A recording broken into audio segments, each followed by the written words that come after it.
Hi అండి. నాకు before baby నా మార్నింగ్స్ ఎలా ఉండేవో గుర్తులేదు కానీ, ఆఫ్టర్ బేబీ మాత్రం మార్నింగ్ మా నివి తల్లి స్మైల్‌తోనే స్టార్ట్ అవుతుందనమాట. తను మార్నింగ్స్ చాలా ఎర్లీగా లేచేస్తుంది. తను లేవడమే కాదు అందరిని లేపుతుందనమాట గోల చేసి. ఇంక అందరం లేచి తనతో బాగా టైమ్ స్పెండ్ చేసిన తర్వాత అప్పుడు నా మార్నింగ్ రొటీన్ అంతా స్టార్ట్ చేస్తాను. మీకు ప్రీవియస్ వీడియోస్‌లో కూడా చెప్పాను. నేను ఈ మెంతుల వాటర్ అయితే అస్సలు స్కిప్ చేయట్లేదు. మార్నింగ్ ఎంప్టీ స్టమక్‌తో ఫస్ట్ అవే తాగుతున్నాను. అసలు ఇంట్లో పనులు ఎంత చేసినా తక్కువే అనిపిస్తుంది. చేసే కొద్దీ పనులుంటాయి. ఇవాళైతే 2 డేస్ తర్వాత ఇవాళ కొంచెం ఎండొచ్చిందని చెప్పి ఫస్ట్ బట్టలన్నీ మిషన్‌లో ఏసి వాటిని ఆరబెట్టేస్తున్నాను. అదేంటో సమ్మర్‌లో ఎండలకి ఒక్కసారైనా వర్షం పడితే బావుండు అనిపిచ్చేది. కానీ ఇప్పుడు రైనీ సీజన్ స్టార్ట్ అయిపోగానే ఈ బట్టలు ఆరట్లేదు కదా! అందుకని చెప్పి ఒక్కరోజైనా ఎండొస్తే బావుండు అన్నట్టు అనిపిస్తుందనమాట.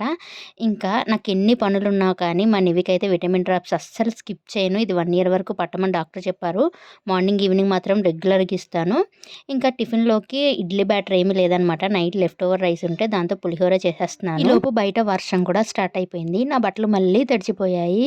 ఇంకా ఏం చేసేది లేదు కాబట్టి సైలెంట్‌గా మధ్యాహ్నం లంచ్‌కి ప్రిపేర్ చేసుకుంటున్నాను. ఇవాళ లంచ్‌లోకి పాలకూర పప్పు చేస్తున్నాను.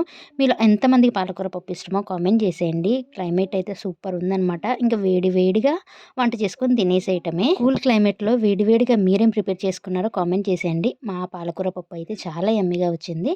అండ్ వీడియో నచ్చినట్లయితే లైక్ చేయండి, షేర్ చేయండి, కామెంట్ చేయండి, సబ్స్క్రైబ్ చేసుకోవడం అస్సలు మర్చిపోకండి. మళ్ళీ నెక్స్ట్ వీడియోలో కలుద్దాం. Bye friends.